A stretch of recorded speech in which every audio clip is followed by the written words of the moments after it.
10 punonjës të kompanisë Bankers Petroleum janë ngritur mesditën e sotme në një protestë organizuar nga sindikata e sektorit hidrokarbur. Me pankarta në duar, ata janë mbledhur para zyrave të kompanisë në Marines. Në fjalën e tij, kryetari i sindikatës Dritan Shahu i ka bërë një thirrje të drejtë edhe të fortë shoqërisë Bankers dhe drejtuesit të saj, Hong Ping, që të ndalojnë si injoruar i zërin e punonjësve, duke u ndalur në disa kërkesa kryesore.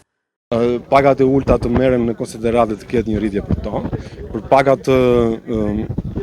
e punonjësve që kanë një vjetërsi më të lartë të merren në konsiderat të rriten dhe ato. Kemi kërkuar ditën ushqimore që mos të ketë diferencime midis natytarëve, që shoqëria shtetërore merr dietë ushqimore më lart se sa punonjësit këtu, pavarësisht se volumi i prodhimit atje është më i ulët se sa prodhimi i shoqërisë Bankers dhe fuqia punëtore atje është më e madhe se sa është këtu. Kjo janë të drejta që ne